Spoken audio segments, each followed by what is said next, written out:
Hey everyone, I don't usually do an intro to these episodes, but I really want to encourage you to follow this through to the end. It's such a great journey with Klef. We get into a lot of YouTube stuff in the beginning, so if you want to skip ahead of that, if that's not something that interests you, please power through to the end. I left the post-show chat in because we touched on some really serious issues like racism. I spoke a little bit about the fact that I've adopted 2 kids. So stick around for that because Klef really does drop some great wisdom and you start to really fall in love with this guy because he is such a special dude. So please enjoy the episode. Thanks so much for listening. I'm just going to quickly say to the audience, hey everyone, thank you for joining us. Me and Klef already having a great chat.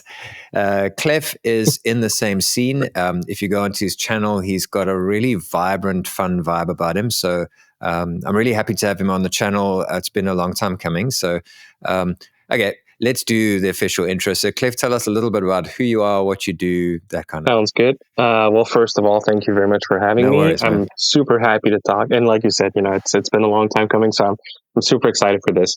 Of course, I am also a creator on YouTube. I have a channel that goes by the name of Game Tech Talk, where I talk mainly about, well, really the goal of the channel is anything tech that is gaming related, but I am focusing mainly on controllers, handheld PCs, and retro handhelds. Yeah. And I tend to kind of have seasons. So right now I'm definitely in the controller season. Yes. And I'm about to embark the handheld PC season next. At least that's the goal. It's a mix of going with the flow and going with what seems to work for me. So, yes. But yeah, these are the 3 main things that I want to talk about. Yeah. The retro emulation space is very different, I'm discovering, to the sort of original hardware space. Talking to Marissa, I just assumed she was in the same world as me. And I realized it's a whole different demographic, whole different even type of person. She in the episode she talks about how many trans people are in her community. Like it's a whole different, like our scene. I'm realizing our demographic is like middle-aged men. Like cisgender, those kind of men. And that kind of makes sense if you think about it, right? Because we had the hardware, we played on the hardware, but we sold the hardware, we lost, it broke. And I guess maybe not all of us, I guess, necessarily go exactly for what it originally was and all the equipment that is required to do that, which I think I would love to do that at some point, but I realize the amount of time, money, and just setting it up that it would take when I can just have this little Embernic handheld that does it all for me. I mean, I'm like, yeah, I get it. I'm like, so maybe the thing is that middle-aged men are just lazier? Or we just have too much to juggle with. I mean, maybe, I don't know. I have no idea. I'm not judging all the... Oh man, that's awesome. Anyway, but I mean, your channel is doing well from what I can see. I mean, you're releasing quite a lot of content, which is good, keeps your channel healthy. I mean, 4 months ago, 3 months ago, 3 months ago, 3 months ago, 3 months. That's like 1, 2, 3, 4 videos, 5 videos, 6 videos, 7 videos in the same month. So you're doing well, man. Yeah. You're releasing more than me. So I would imagine you're, like for the viewers out there, we have a little metric on our YouTube studio telling us how many subscribers we gained in a 28-day period. And I'm imagining that your number is higher than mine. I imagine your growth is a little bit higher. I don't know what yours are, but based off of when you did your 10K, no, you would be growing drastically. Well, about double the pace. Oh, do you think so? Right now, I'm doing approximately 800 per month, but that's recent, quite frankly. Okay, that's a little bit more than me. So you are growing faster than me. Well, I guess there are periods because my metrics kind of doubled in the last 2 to 3 months. And that was a challenge because I was super excited to get there, but it's awesome to get there. Now the challenge is, okay, how do I stay there? Right. So, well, what was the secret? What changed that got you there? What Selfishly, I changed? just want to That's know a how to great succeed. question. So I think what changed is definitely a lot comes from shifting my mindset. Because, you see my channel and you say, oh, it's doing great, but I am really hard on myself, very, very hard on myself. So for me, it was not feeling like that. It was feeling like I was failing. Yeah. So when I started changing my mindset to look, because I am full time, right? Okay. And I am putting everything I own on the line for Yes. this because I really want it to work. Yeah. So there was this pressure of you have to make it happen now because otherwise you're going to lose the opportunity. And I do have a little bit of time to make it work. Yes. But my mind kind of shifted to, well, look, if it doesn't work in 2 years, it doesn't work. But for now, enjoy the opportunity you've been given. Enjoy that you're doing something you love. You're at home around people you love. So Cool, man. it took me a while to get there, but I think that completely changed the way that I approach making my content. I'm less tired. I put less pressure on myself. I allow myself. There are some videos that are way better produced than others, right? So I allow myself to have some videos where sometimes I'm like, you know what? I need to move on from this. I've spent enough time. Whereas before I was like, I got to make it perfect. And it's never going to be Matt HM perfect. Yeah. So wink to that. But yes, at the end of the day, I just try to enjoy what I'm doing, and that's been helping. Cool. I mean, liking the tone of this episode already, because that's what it's all about. And you said 2 years. So, I mean, I'm a very intense sort of a guy. So I'm immediately like, okay, he said 2 years. He's got 2 years. I think he's going to make it. Man, I'm doing the numbers in my head. But, and I do think so. I think if you've given yourself 2 years, and like you said, your metrics doubled in the last like 3 months. And personally, looking at your channel, I think, I don't know if that's correct, but I think it's just because you increased your content, the amount of content you put out, because that's always kind of the solution, the easy solution. Well, easy. For sure. It's a I lot of think work. you do strike a great point. For sure, it does have some impact. And I think it was the ability for me to be able to create more. That's where I had to shift my mindset. But you are right. I mean, it can only be in direct correlation to some extent. It has to be, right? Yeah. So, yeah. Well, and that's the thing that I was trying to say when we started in the preamble is, so I was talking to Rudy yesterday. He's an upcoming episode, and well, he'll be out before this episode comes out. And he was talking about, making money at the end. Like after the episode, we were talking about making money on YouTube and that sort of thing. And I'm, like I mentioned, about to hit 20,000 subscribers. And then I did the numbers because I'm making X amount with my current sponsorship from PCBware. And my goal is to leverage the 20,000 K to get 2 sponsorships for once I hit 20,000 subscribers. And then I crunched those numbers and I said to him, well, realistically and conservatively, I can get this amount out of 2 sponsors. And then I did the little USD to South African Rands conversion. And I was like, that's my salary. It was insane. I was like, Oh, wow. okay, I am literally 3 months off from YouTube making more than my business, which is just crazy. And I'm telling you that because awesome. you're nearly there in terms of, like, you're at 9,000, and if your metrics are going up, you're going to hit 20,000 sooner than me. And if you've given yourself 2 years, you're going to hit it like October next year, maybe sooner. That's exciting. I mean, I am.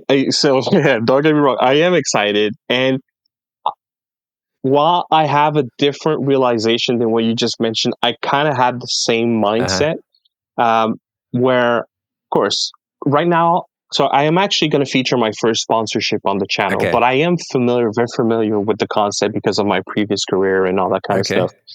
And I'm not there yet, but I am about to have my first sponsor, which is a different agreement that we have. But in the end, of course, as you know, we make some money with YouTube, and I'm also making some money with another platform.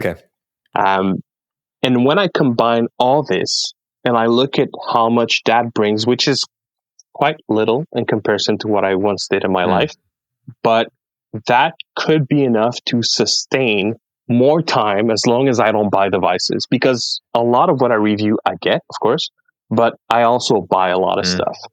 So if I balance these things out, and logically speaking, the more I go, the more companies flock towards you, right? I could potentially have already hit in that point where I can buy myself more time. Wow, that's cool. Hey? But to some extent, that mindset shift also made me realize I don't want to. Because you know what you said when you said the moment you said 2 years, I started like calculating the numbers. I am like that too. So I have to take a step away from that, because otherwise I get lost in all those things that ultimately does not make me a better creator, right? So yeah, it's difficult, because if you focus too much on the business aspect, you will just become a robot, and actually brands will stop enjoying what you're doing, and it will, become messy. So you've got to keep yourself creative and keep yourself interesting while also doing the business thing, which is hard. And I think that's why a lot of YouTubers, I think it was end of last year, the end of the year before, a bunch of big YouTubers just left the platform. They were like, I'm done. Yep. I'm sick of this. Like, I started out this wanting to become just someone that I could just make videos for fun and be paid for it. And it ended up being me sitting talking to big brands, which is a reality. But I think now, us as the young creators, as in our channels are small, we can now go, okay, let's learn from that and not focus as much on that in terms of our daily routine and find a balance. And I think if you can find a balance, I don't know if you've seen these, now you've let the cat out the bag that you are turning 40. Like, I don't know if you've seen like your demographic on YouTube, you get these videos, YouTube is my pension fund, or YouTube at 40, or why you should start a YouTube channel after 40. And every single guy that does it is like, this is just such a great way to see into like my older age, because I can work from home, I can talk about things that I enjoy. And I think, sorry, I'm rambling a bit, but I think when you reach our age, you realize kind of not what life's about, but that you like, when I hear these guys quitting the platform, I'm like, dude, you haven't like experienced enough life. That's why you're quitting the platform, I get what you're saying, but I think, and I'm going to try to put this figuratively. Yes. It's like you take the gears of a bike and you crank it faster and faster and faster. Yeah. And I think they get to a point where it goes so fast that they try to put their hands in, their hands is going to get smashed by those gears. You know what I mean? I don't know if that's painting a nice picture, but to your point, finding that balance, a part of that for me that I often think about is, okay, obviously I want to grow bigger. I want to be able to, be self-sufficient in terms of the revenue and all that stuff. But would I want to go so big that I need a team? That's kind of the things that I think about, because it's no longer the same when people are relying on you for your paycheck. It's not the same kind of pressure. And I think a lot of these creators got into that space where it's no longer just about them. It's about just that ecosystem that they've created around them. Income for like 5 other people. Yeah, exactly. So, I wonder how far this venture will take me, will take you, will take us. I don't know, but these are things I do think about. Yeah, that's an interesting point. Like, will you be satisfied once it hits a ceiling? Like, once we get there, like, because I look at someone, Russ always comes up in these conversations because he's the guy that's doing what we're doing, and he's made it, like he's doing well. Yeah. And I mean, he seems happy when I spoke to him, because when he was kind of heading in that direction to, like, I think when I first spoke to him, he was in the 200s, 200,000s. And then he hit 400,000. And when he was in the 200s, you could hear he still had one foot out the door. He was like, let's see.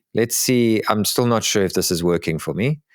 But then by the time he got to 400,000, he had made peace with the fact that, like, he went from saying, I have to get so many views, otherwise what's the point of this, to going, if I get 10% of my subscriber rate for each video, I'm happy. So he had this far more zen approach to it. And now he's actually very content, just plodding along, doing the same thing over and over again. Again, I don't know how long a person can keep doing that. I don't know. Maybe a year from now, as Russ turns around to all of us and says, "Hey guys, I'm done." Who knows? But yeah. Well, so it's funny you should mention that, because we're in that Discord, right? Yes. Where we talk, and Russ was indeed an inspiration in some of the. I mean, I think he's an inspiration for pretty much all of us to some extent. But some of the things that were said, and I think there was a couple of months ago that we had a conversation, a bunch of us, about like finding someone to edit your content, and the fact that he was still doing everything himself, and the way that he approached it and explained it to us, it got me thinking, so maybe it's not about a race. Maybe it's not about getting there the fastest possible, having someone to edit, having someone to script. No, maybe it's about learning to do it all yourself at a pace that you're comfortable with, and just posting on that success that you've built for yourself. And that's where I think balance comes into play. And I don't know what it's going to be in the future when it's 50K, 100K, 500K. I don't know. But I feel these past few weeks and months like I'm leaning more towards the let's keep it fun. Yeah. Fun is the first priority. I think it's a good way to go. Yeah. So you mentioned your previous career. Are you keen to talk about that? What did you do before this? Sure, absolutely. So I was a male stripper. No, that's true. Not at all. Not even a little bit. You could pull it off, man. Actually, you could pull it off. Thank you very much. No, so to not go over the entire thing,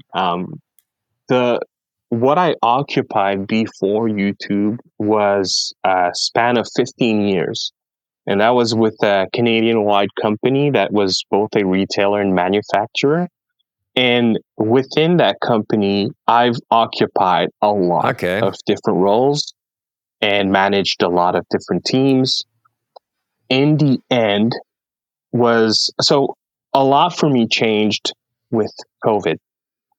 And that completely changed what I did, how much I did, the people I managed, the departments that I touched. I basically went from, doing decent, being very happy, very content with what I have, to having an arm and the entirety of the company to some extent. Okay. Of course, with other people working alongside me, but I was in a leadership position.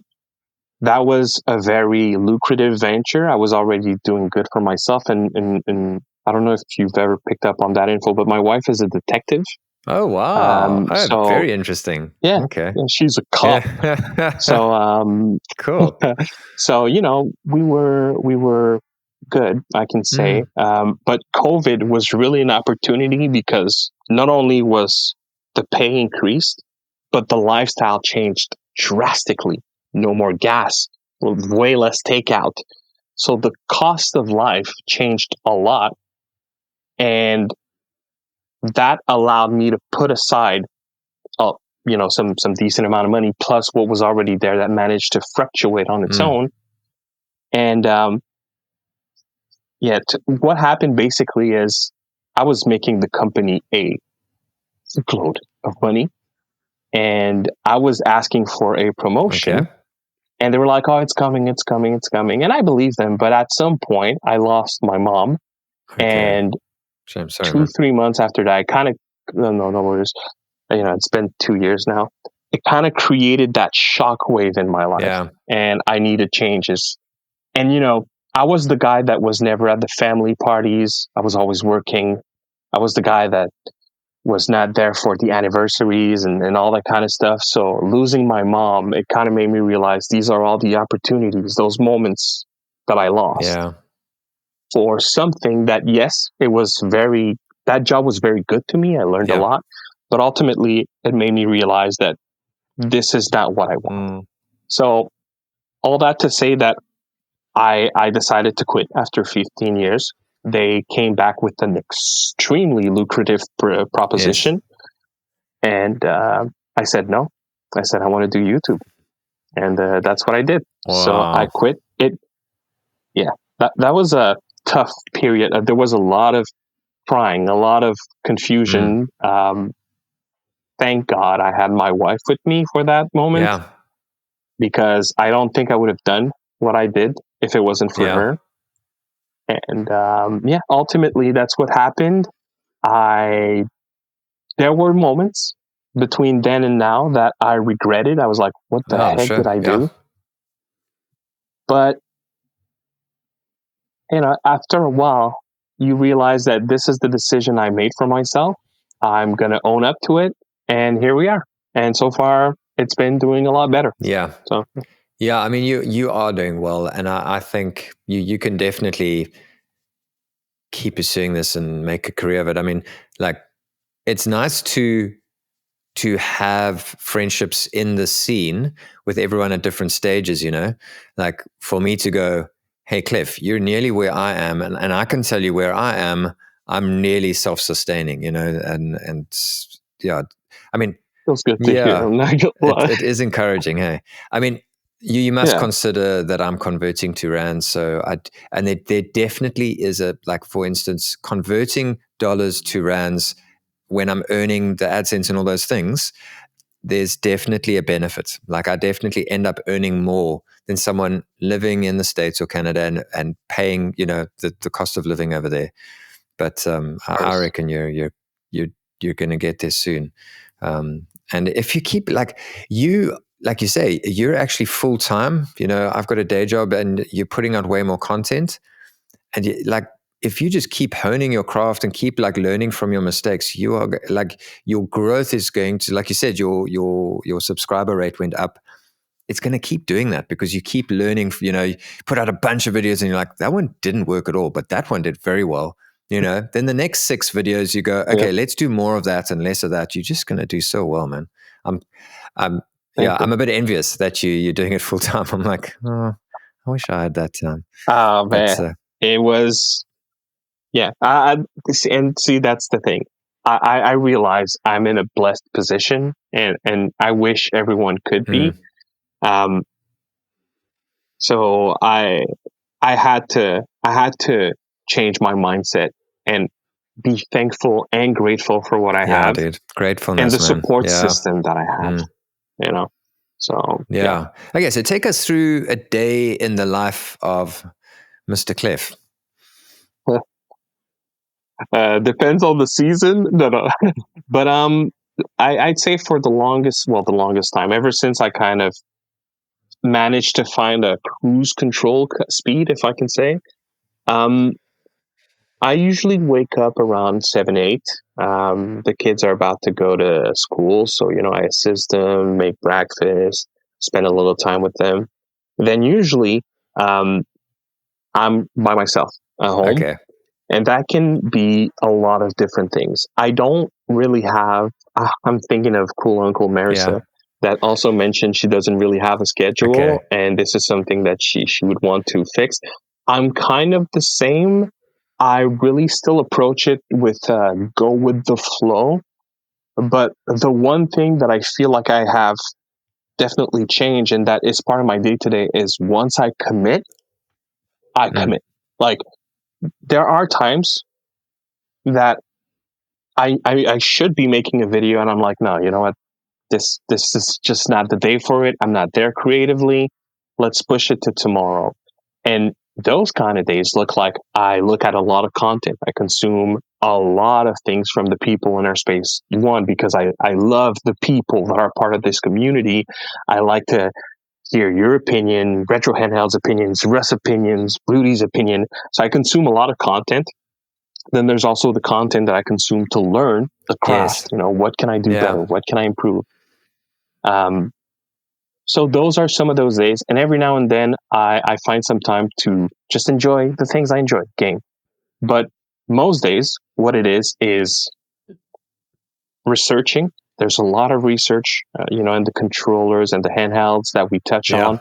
So playing with them, but I'm sure some viewers think, oh, it's so cool. I wish I could play. And I don't know for you, maybe it's different for me, but it's not playing.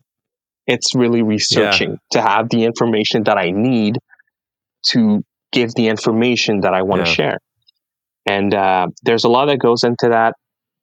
Before I used to script my videos, now I prepare my setup, I hit record on everything off the cuff, and then the longest part, as we all know, editing. That takes a lot of time. But it's a fun time. That was one thing that I had to learn to enjoy. So a lot goes to editing. Well, actually, if I may ask, what do you edit on? DaVinci Resolve. I got it with my camera. I got the studio version with my camera, so I've been with that for. Oh yeah, you have a Blackmagic camera, right? It's in for repairs now, but yes, yeah. I see. Yeah, I've moved to the dark side, so I'm really in the Apple ecosystem right now. So I'm Final Cut Pro. Okay, cool. Yeah. You know what? If I had a Mac, I would be using Final Cut. DaVinci Resolve takes a lot of cues from Final Cut. So the way that you edit is very similar. Like there's a lot of like speed editing hacks in DaVinci because that like Final Cut's all about speed. Yes, so that's how I do it. I don't recommend Blackmagic actually to any content creators. Like they try to position that camera as a content creator camera, but the file sizes are just like, and since it's been in the shop, so I've just been using the camera that I'm doing the webcast with now, and my file sizes have dropped drastically, and it's so much more manageable. Like I'm finding it way less stressful.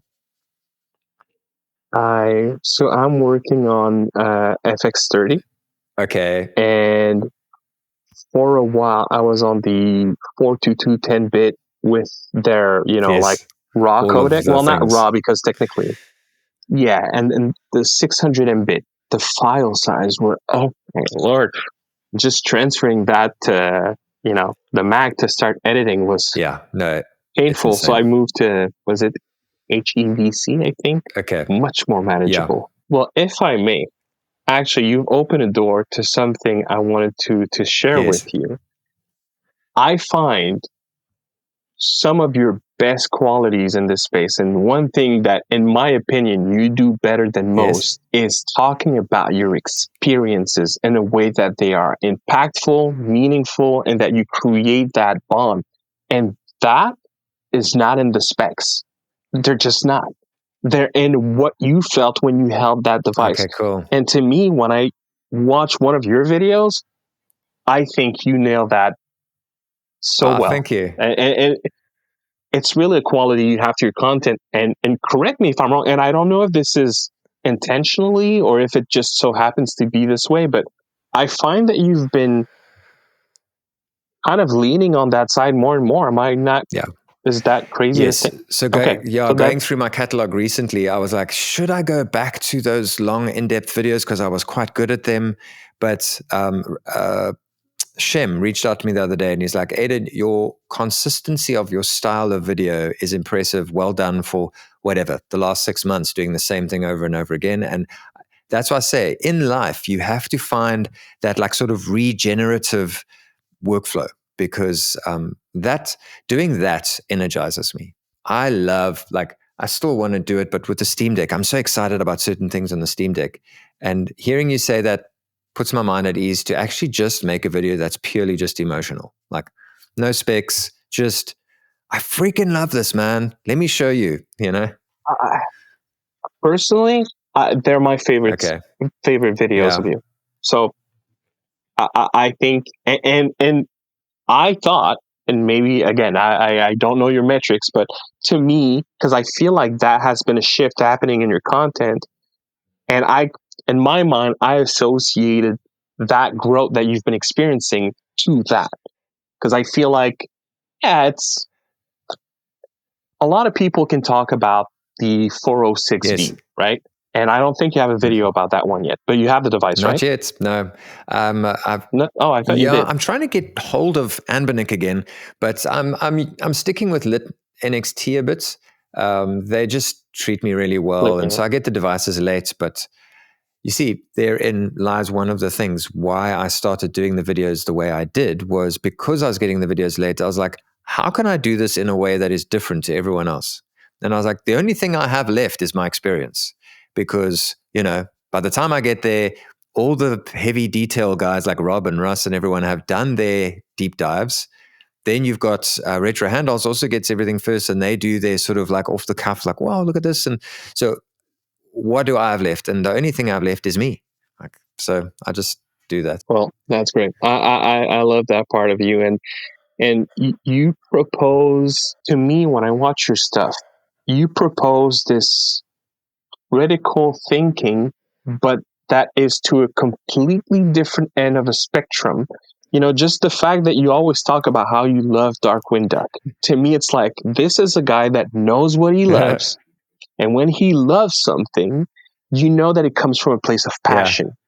At least that's, yeah. That's how it feels to me. So thanks, Klef. That's bravo very to you, because I think this is a great quality. Thank you. Yeah. Well, I mean, on the same token, anyone has watched Klef stuff or hasn't watched Klef stuff, I think one of the things that sets you apart is just your goofiness. Because you just the video. I mean, I don't know if you've done it in your more recent videos, but the videos that I've watched, you always end up doing something like ridiculous at some point in the video, and I just love it. These quick little versions aren't going to show it, but dancing in the beginning of the video, you're like, what is this guy doing? And I love it. Like that's what I find memorable about you. Thank you. I appreciate that. And my wife keeps telling me I should lean into these things more, and it took me a while, and I am to some extent. It's building that bone to have it come naturally, because these videos are unscripted, so that goofiness is not scripted, obviously. But it's just, while it's not scripted, it's building that bone to know that these things help create a rapport with your viewers.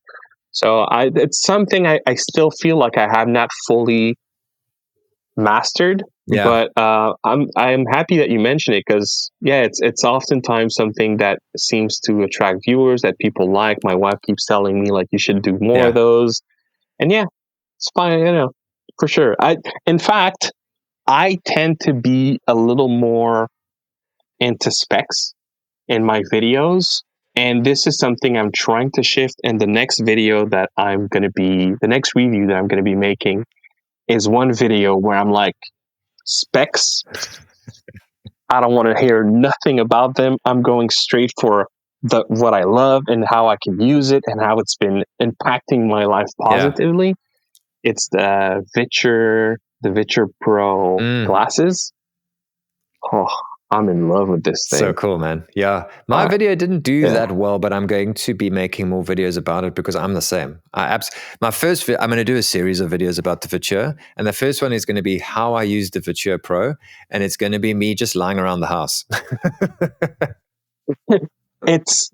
They expand your opportunities so much. I really love them. Yes. So I'm excited to see that. Yeah. Use case. So XR glasses, for anyone out there, XR glasses are definitely going to become cheaper and cooler as we move forward.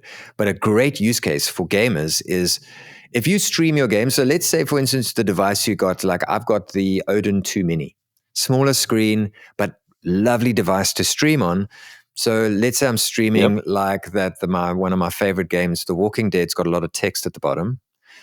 I can now put the glasses on, lie in bed, use the great controls of the Adin 2 Mini, but have a massive screen in front of me and sit and stream The Walking Dead from my studio, So cool. I love it. So good.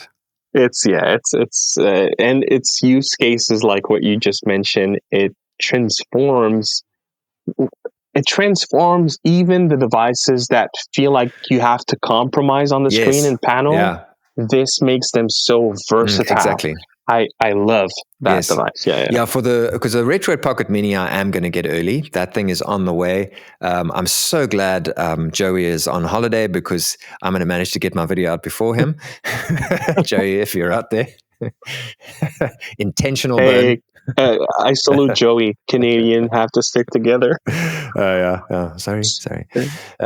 He makes great videos as well. The retro his news series is brilliant. His news series where he goes, does he do it once or twice a week? He does that well. It's always he been always his has skill. just to be on the cutting edge of what's happening.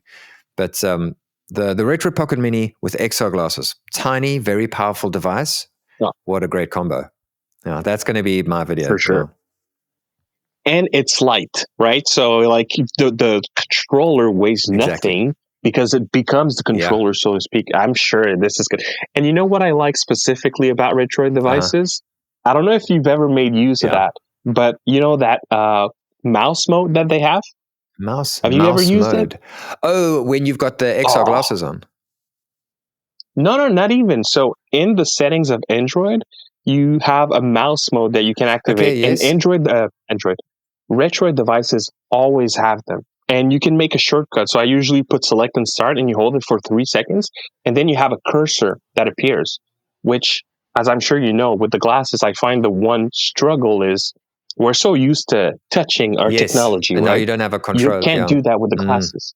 Very right. cool. So with the mouse, you can fix that. Very cool. With the Retroid. Yes, I was using something to that effect at one point, but I think it was I was testing out the Viture app, but I didn't know it was built into Android. Yes, that's cool. Yes. Okay. Yeah, that one is nice. It's. I find it's a good app for proof of concept, but unfortunately, you're so limited when using it. But yeah, it's great. Yeah. Okay, so you seem like a guy who's got his head screwed on, right? So are you doing anything other than gaming? Like, what do you do to get out the house? My motivation with this question is just to try and encourage specifically gamers to do something else than lying on the couch and playing games. Oh, dear. Well, sorry. You're breaking up. You're cutting off. I got to go. Yeah, exactly. Honestly, I should do a whole lot more, but when it's that season of year, it's gonna sound so dumb, but I'm a Pisces, and water is my thing. Okay. So when it's summertime, I do spend a lot of time in the pool. Okay. That's definitely but I don't necessarily spend as much time exercising as I should in the pool. But yes, this is definitely my go-to, like in terms of moving, keeping myself, just moving, because active, but moving, it's the pool. I love the water. Yeah, you seem like a mentally healthy human being, and I think that's what I'm trying to get at. Let's make sure my wife doesn't watch this episode.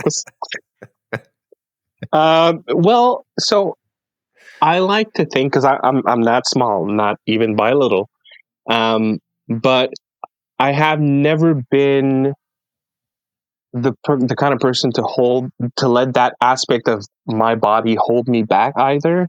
So to your point, we spent some time about a month ago. We visited Iceland, and I was not expecting the amount of walking, and not just I mean, walking is one thing, but walking up and down, because it's dead volcanoes and like very rocky very terrain rugged. In some places.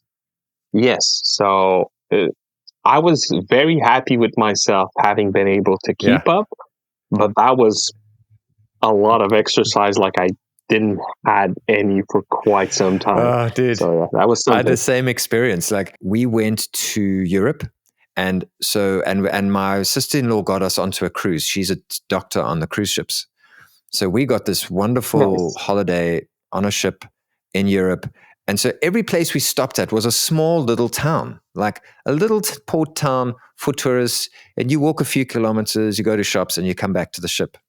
But then we stopped at Barcelona, and Barcelona is a big city. And like I know it's a big city in my head, but I've been going to all these little towns. I'm like, cool. My wife and I get off the thing, and everyone's like, oh, you should maybe take the train or whatever to get to the thing. We're like, no, we'll just walk 20 kilometers.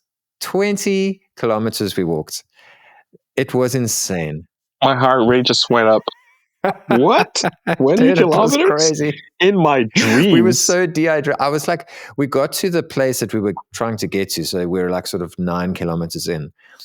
And I'm so miserable and so rude. And then I realized I'm dehydrated. I'm hungry, because I'm like, this gouchy building is fucking ugly. Like, what the hell?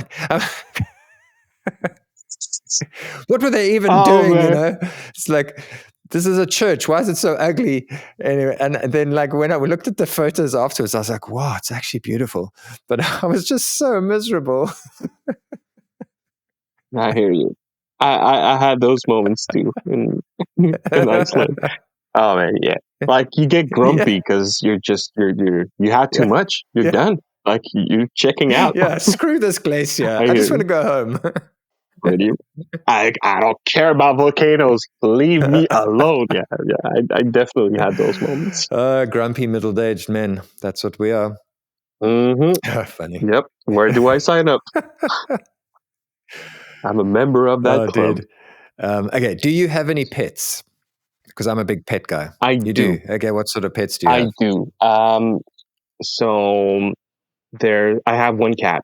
Just one cat. A cat guy. She's my furry daughter. I love her to bits. Cool. Very much so. Because if there is one thing in my life that I had to accept that I would never have, is be a father to daughter. And that was kind of my, at least let me have that. So the wife was like, okay, she's my little daughter. I see. And so do you have boys then? Because we never talked about your kids. I have two boys. I see. Yeah, okay. So you got your little daughter. Yeah. And she's, what's the word? Pampered? Yes, yeah. Yeah, I think. Yeah. So and she's a Bengal cat. Oh, so it's like a thoroughbred fancy cat. I mean, yeah, I guess. I don't know how fancy they are compared to the other fancy ones. I always thought of I think Maine Coon. Is that what they're called? The big ones with like the flurry hair. I don't know. Ears. I don't know. I don't know think cats. They look gorgeous. Okay, but I know the Bengal. I know the Bengal is a beautiful cat. She's gorgeous. She's brown and black, and I'll probably send you a photo after. I don't know if you want to put on the video, but yeah, she's beautiful.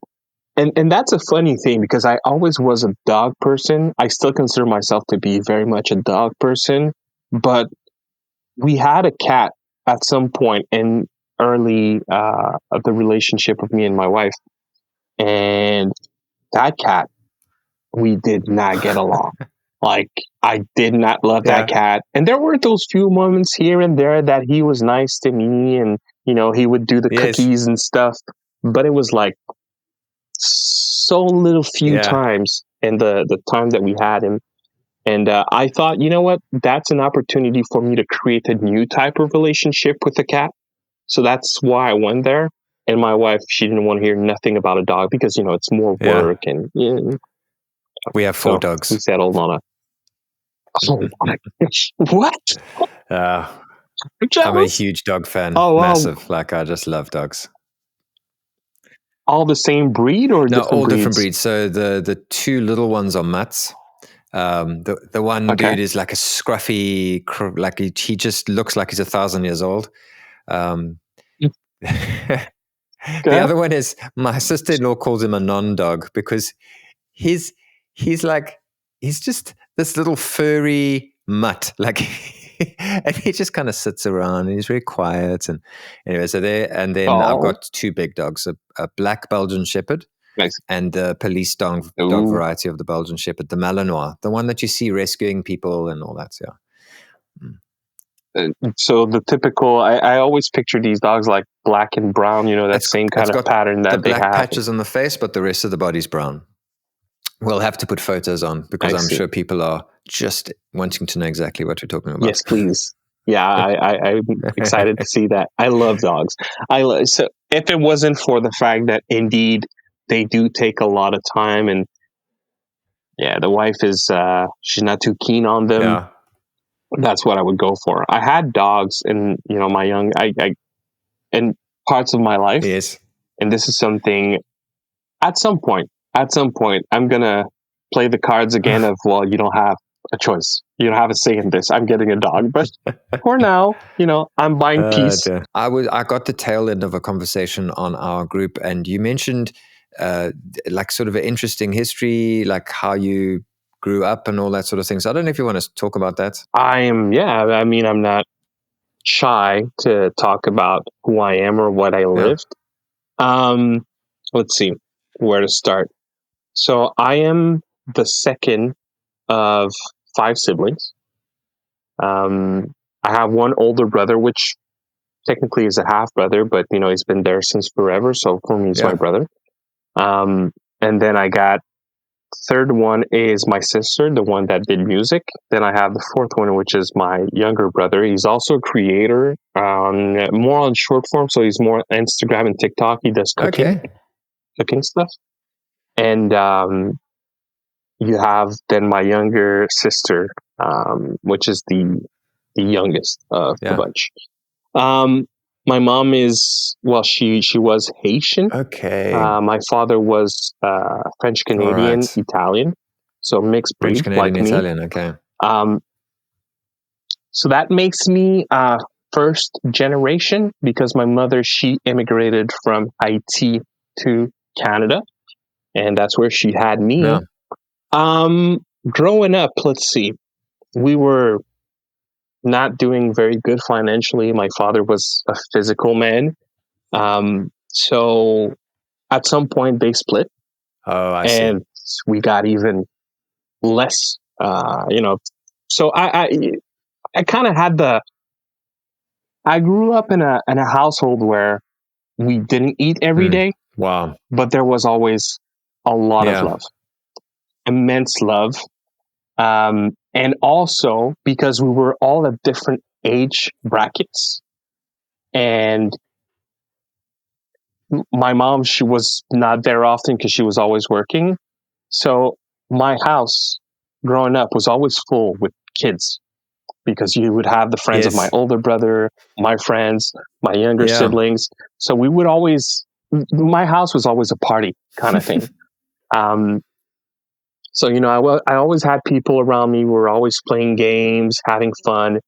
And I like to think that I could have led a very different life if it was not for video games, because video games came on fairly early in my life, and it would make me so captivated, so captivated, so engaged. So a lot of time that I had was spent playing games. And I grew up definitely with that. I ended up quitting school fairly early on, because I learned there's this word, we would call it foxing, which I don't know if it's used in the English language, because English is not my first language. You I don't know mentioned if you this, know that. yes. I'm actually, I'm French Canadian. So when I found out about that word, and I was in sixth grade elementary school, so just before college, no, but not college. What do they call it in English? I'm not even sure. High school, just before high school. And I learned that word, that concept that kids could just leave school and go home. And I was like, what? I want to do this. I want to do this. So pretty much. So my first year of high school, I skipped like 30%, but I got, my grades were good. So I moved on to the next year. The second year of high school, I skipped about 60%, but still I moved to the next grade. And then the third year of high school, I skipped like 90%. This one, I didn't get to the next grade. And then when I was redoing my third year of high school, on the day of my birthday, I got a phone call from the school saying, "You're 16, you're no longer coming to the school, you are out." What? And that was where it ended. Yeah. I was never there. I was just never there. And that was a rough patch with my mom, because, like, what are you going to do? What are you going to become? And all I was doing basically was smoking the green stuff, playing games, and having people at my house. So like the classic story, and gamer sitting at home. Pretty much. Yep. And so at 17, I got a job working nights at McDonald's. That lasted about a year and a half. And then, I occupied a few jobs here and there.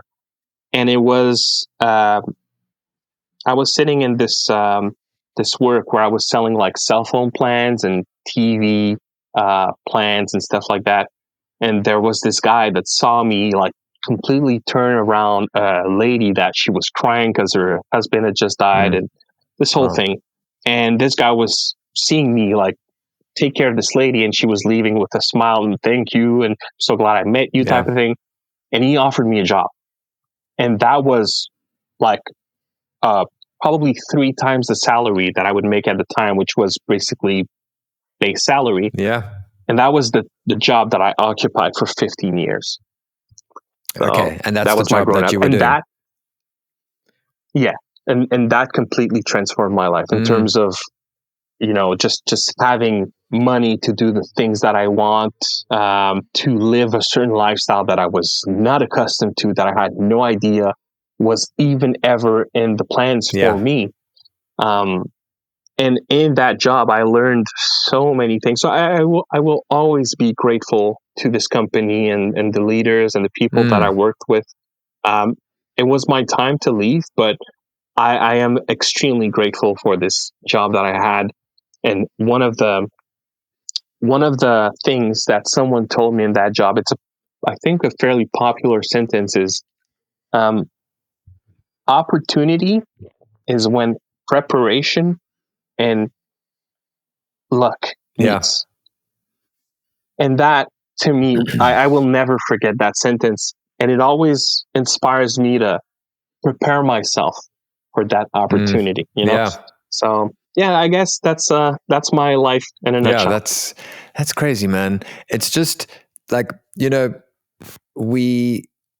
like the story you tell up until the point you got that job is the classic like American movie, you know, the guy just ends up kind of in a bad place and a troubled person, you know? And I think in life, I've like in everything, people get a choice, you know, because you can say like the people in that business were a great influence, and they probably were. They were probably great people there, but you get to choose.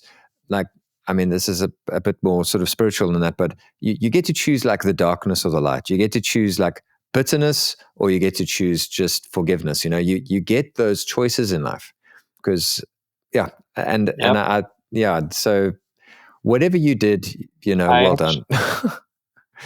Yeah. Thank you.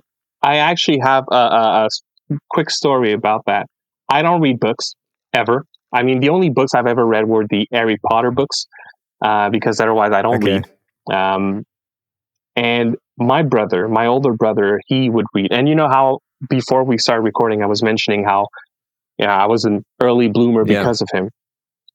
When we were around that age, 17, 18, he read this book, and I don't know what the name of the book is, but he told me a segment of that book that talked about this guy that was super rich and got interviewed, and he was like, oh, you know, when we growing up, we had nothing and we were poor, so I had to make a life for myself.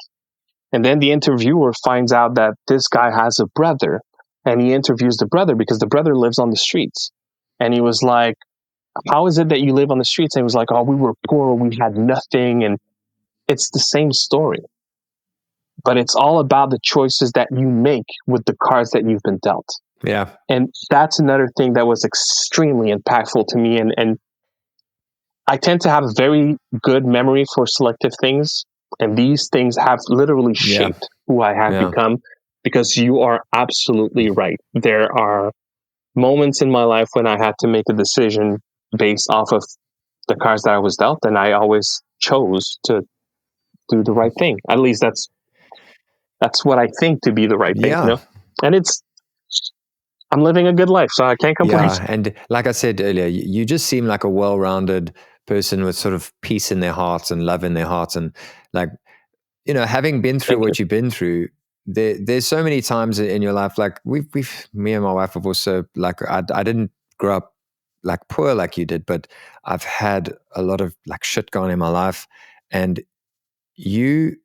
there are so many opportunities where you can be angry with those people that did things to you. And I spent time in my life being angry with people, but it's not worth it, you know, because that anger, that bitterness, that hatred, it weighs you down, and it makes you ill. It makes you tired. And, you know, you've got at some point, like, sorry, this is just something that's been on my mind lately, is like, because we had to fight tooth and nail to have peace in our life, like to have a family that's safe and happy, and there's sort of like just a good vibe happening with all of us. If anyone comes against us and tries to break that, I get very angry and very almost not violent, but like quite vicious. I'm like, you will not break what we fought for, because we have chosen this path. And maybe you don't want us to be happy and at peace and, have forgiven the people of our past, but that's what we want. So fuck off. That's like the way I feel right now. Yeah. I hear you. Some kind of fight or flight reaction, because yes. I absolutely understand what you're saying. And it's hard to fight these emotions off, especially when the things that are so dear to us are being attacked. Yeah. So I can totally relate with what you're saying. Yeah, that's something that I'm processing right now, because, that in itself can be something that I become bitter and twisted about. So, got to work through it. Okay, Klef, I want to bring it to, I'm going to do the quickfire questions and we can bring this to a close. Cool. When I say Sounds bye, good. don't leave. I'm just going to say bye to the audience. But let's do the quick fire. All right, your desert island game, but more like a modern game. Well, what's the game that you just love, like that you have on your Steam Deck or whatever? What game is that? Okay, so it's not a game I have played in very recent times, but it is a game that if there's ever a new one coming, it's guaranteed that I will play, and it's Animal Crossing. Animal Crossing is such a fun game, and it breaks the pace of, because I've always been into like fast action. Like I like to be challenged, those Demon Souls, Dark Souls, Bloodborne, name it, the Elden Ring, these kinds of games that makes you sweat bullets. I love these. Okay. But Animal Crossing is kind of that breakthrough that I get every 3 to 4 years, where I can just relax, cool down, enjoy. Okay. And it's been a very fun series that I've played each one of them. There is Dinkum on PC, which is kind of like this Animal Crossing, but made by different developers, which you are in the wildlife of Australia. Dinkum. And you have kangaroos. Okay, cool. Yeah, it's that's what it's. I don't even know. Does it mean something in Australia? Yeah, it's a fair dinkum, mate. It's like, just sorry, Australians. I was like such a hackney, but it's like, that's like genuine. Yeah, no, that's very true. I think that's what it means. Yeah. Okay. I didn't even know. Well, it's a fun game, and for anyone watching that have played Animal Crossing, looking for that experience, Dinkum is an awesome game, and you are on the desert island, and you just grab the resources and just build yourself a nice life. There's a little more combat to it. Animal Crossing doesn't really have that. Yes. But it also makes it fun. Okay, cool. All right. So that's and then a retro game that you could just play over and over again. Desert Island. I'm sorry. It might be boring, but definitely Street Fighter. Cool. I could and I still play it. And, whenever I test controllers, that's kind of my default, to test the D-pads. And the amount of times that I just end up playing, well after the camera is done capturing the footage, sometimes I forget to press stop, and I end up with having 30 minutes of Street Fighter, and I only need 5 seconds. I hate when I do that, but it's kind of my go-to. It's a fun game. It's easy to pick up, and because managing this lifestyle is so hard in terms of time. You really have to be intentional where you spend your time. So I have a hard time getting into those long campaigns, those long 20, 30, 40 hours game. So when going to retro games, I tend to go to the ones that I can just have a quick go at it, 5, 10, 15 minutes, and then move on to something without having the need to go back to it. So Street Fighter. All right. So next question, it's supposed to be quickfire. I must stop interrupting you. Oldest, fondest childhood gaming memory. So something like that, you just, it got unlocked somewhere and you're like, oh my gosh, remember that? That was amazing. I know immediately where to go, because I feel like I've came to life with the controller in my hands, right? Mario's birthday is 1985, the year that I'm born. So gaming has been a part of my life, but a memory that I have is my mother, for probably the first and only time in memory that she says, "Oh, let me try." And I'm about 5, 6 years old at that time, and she wants to try Mario Brothers 1, the very first Yes. one on NES. And she grabs the controller, and every time she jumps, she's like, and she goes like this with the controller. And I remember watching her and being like, what the heck is going on? Like, That's so this cool. is not hard, And this is the thought that like goes through my head as I'm watching her like struggle, and she falls into that pit and she just dies, and she's like, okay, I had enough. And somehow that moment made me realize, oh, well, maybe I'm good at this. Okay. Maybe I am having some affinity with it, because for my mom and my dad, they were terrible at it, but they were also a different generation, right? So that makes sense. Yeah. Okay, cool. Okay, what's the thing that you've done that you're most proud of? Easy. My family, for sure.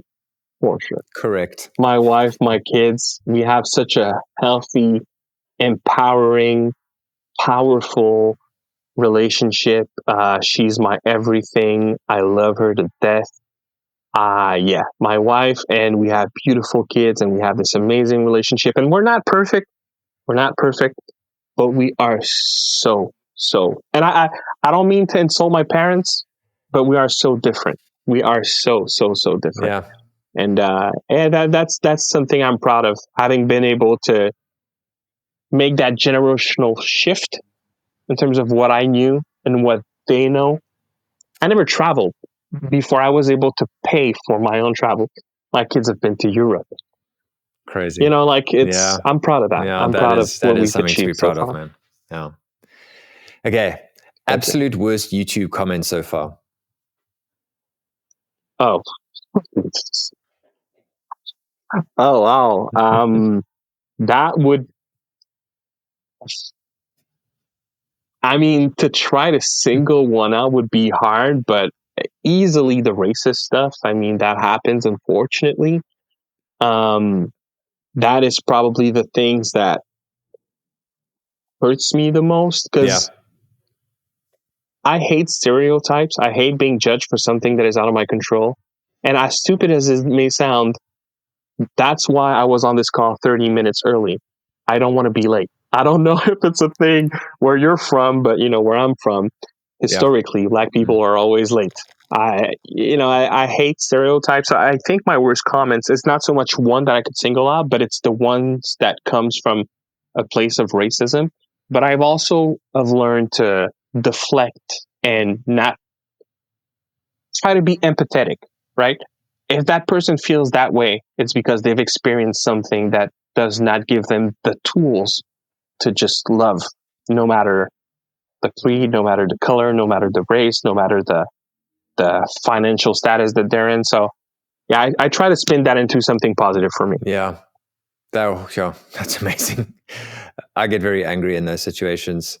I think because growing up, I don't think people, specifically white men, that's why I got into a bit of like an awkward moment with Marissa. That I think I cut it out the video, but like I was like, I'm sorry for white men around the world, because we're just like, you grow up and you don't realize that the whole world is set up for you, and you don't have to think about like that. What you just explained, I never had to think about that sort of thing ever. And so people who look like me don't understand that. And so I've only discovered that the last 10 years of my life. And so I just get angry. And so I look at, like, for instance, there was a situation recently at our school, and it involved, in America, this is an offensive word, but in South Africa, it's not, a colored lady and a black lady. So being colored in South Africa is like a whole culture all on its own. Mixed race, I think they call it in America. And they've just faced such severe racism, and they dealt with it with such grace, just like you did. They were like, I have to think that they've experienced something that's made them this way, blah, blah, blah, blah.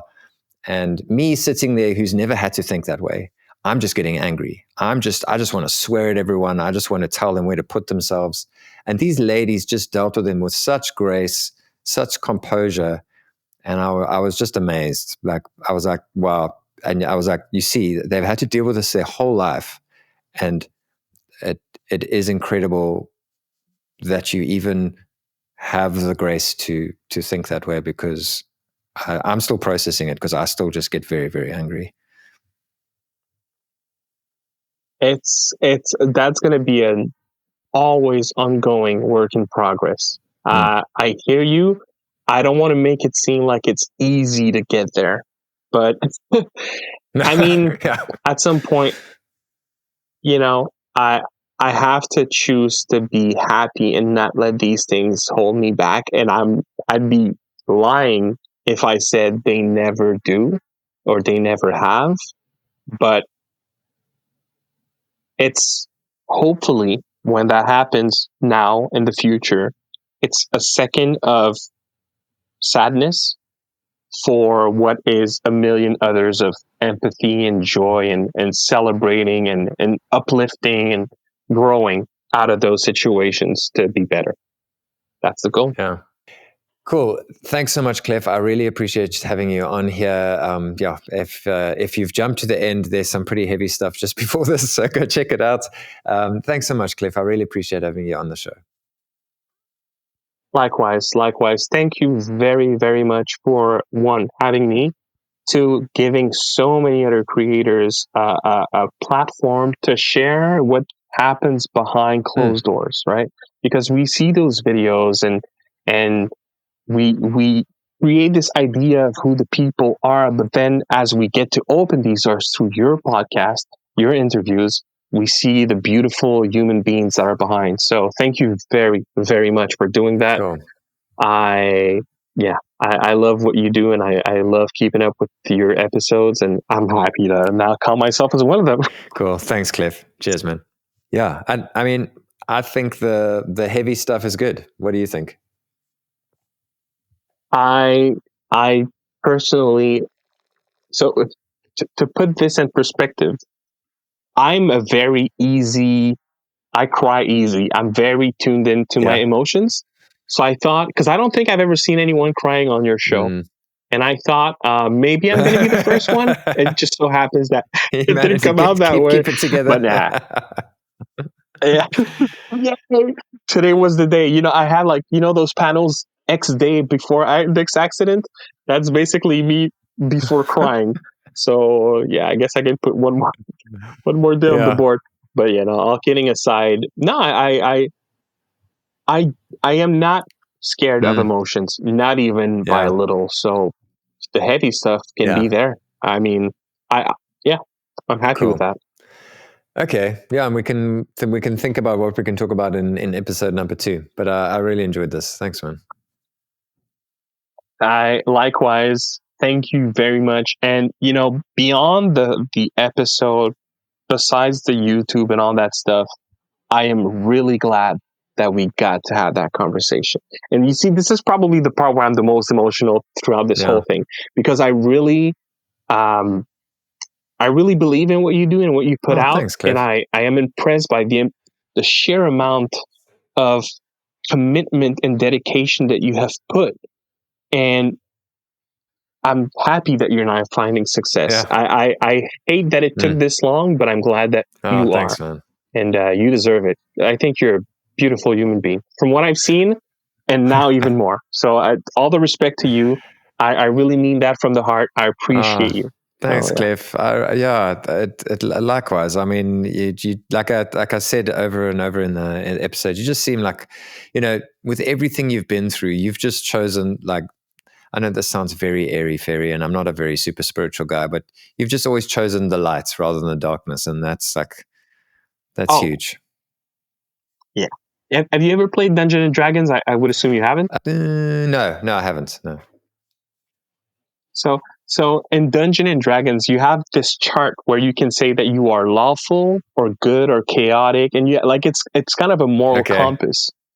And almost every game, I always was a paladin, because you are absolutely right. In my life, that's the path that I've chosen: love, light, positivity. Sometimes it's a battle to keep up with that mindset, but For the most part, yes. That's what I choose to do and That's so represent. cool, man. Thank you for seeing that. Actually, that means a lot for me. Yeah, I think it takes a little bit of like I say, we've walked very different roads, but dude, we've seen some crap. Like I don't even know if I've talked about a lot of it. I think I might have mentioned it once in Stubbs' episode, but yeah, dude, we've been through some stuff, and so I think it takes one person who's been through shit to like, you know, like to say, okay, clearly that was a rough road, and you know, I know what it took, the amount of like emotional work it took for you to get to where you are right now, because you know, I've had a similar journey. I did catch on some bits and pieces every now and then as you're having your conversation, and you know, funny enough, I found out very recently. I didn't even know that was a thing, and I also did not knew that your daughter was black. Yeah, Was so yeah, mixed race, I would yeah. assume. I had no clue, and I just found out about. I was probably like 4 or 5 months ago about apartheid. Oh, sorry, what's that? Is that Apartheid. apartheid? Yeah, that's I did not know that was a thing. okay. So you must have gotten a quite healthy dose of bad experience having lived in an era that was a thing, because that got demolished recently, hasn't it? 1994. So I mean, it was Nelson Mandela, who you might have heard of. He was released in 1994, around there, or the election was 1994. I'm bad with dates, but that was our first free and fair election, and it kind of has been slowly growing since then. So it depends who you talk to, because you know, conservatives will say it's been getting worse. But yeah, I think the country's been on a journey. So yeah, it was a challenge. Adopting was a challenge, you know, but because it's not mixed race. My wife's not black. We both white. It's we adopted 2 kids. Yeah. Wow.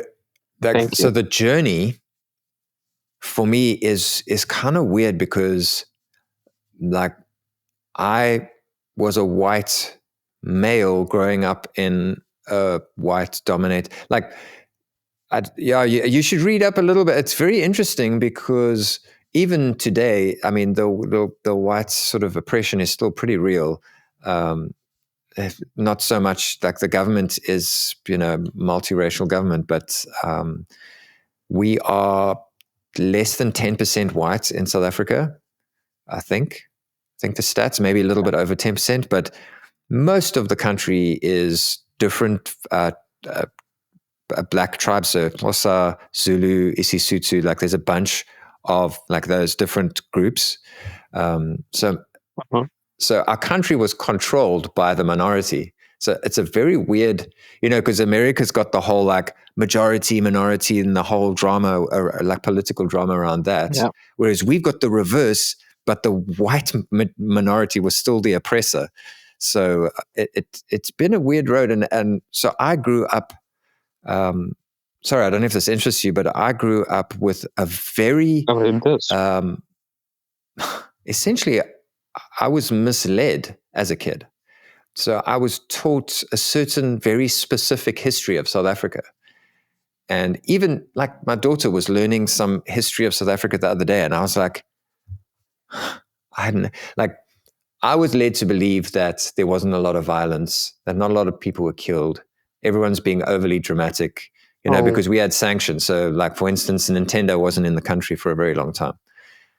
And I was just led to, and then my daughter's telling me the story about how all these children were killed. And that's one of the huge things that sparked like people trying to stop apartheid.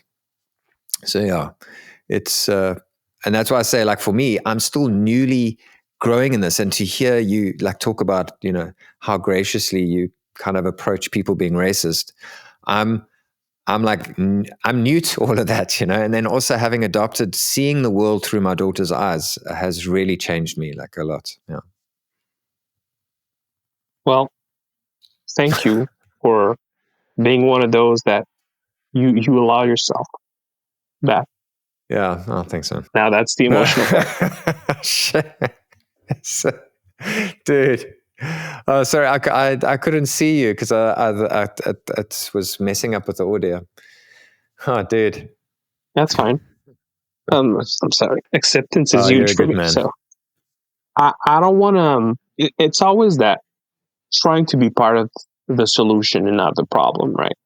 And I'm sorry. Yeah. And part of being in that solution is forgiving what the past has done and allowing people, like, see, that's the thing. And not that I want to like take anything away from America, but I find sometimes there's so much in the aggression.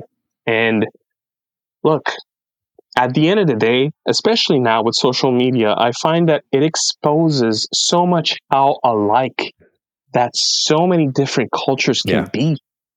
And we have all the tools in place to understand that we're living the same struggles. We can be together, but there's this intention of just saying, no, you're bad, and no, you did this. That's not how I want to live my life. Like, I don't care if growing up, one of my goals was showing people that were racist that we can be friends. See, that's kind of the mentality that I grew up in. I remember there was this girl, just a quick side thing. There was this girl that I thought she was gorgeous. I was in love with, and she was in love with me. And, we were fun of each other. And she came back the next day and said, "Oh, we can't date because my parents don't want me to date someone who's not white." And it was tough. But then a few weeks later, we got an opportunity to go to her house, where the parents were not racist in the sense that they were like, "Oh, we don't want to see this person," or, it was just like, "You're not dating that. We're not bringing that into our family," so to speak. Yeah. And I ended up spending time at her house with other friends, and I was very polite, young. I was very respectful, and the next day she comes back to me and she's like, "Oh, my parents thought you were awesome, and they were sorry that they said the things that they said," and it completely flipped on its head. And that's kind of like what I was trying to do growing up. Is, look, I don't want to be like, "Oh, you're this. I hate you. I don't want to hear nothing about you." I'm kind of like, okay, well, let's shake hands. Let's talk. Let's see how we can meet.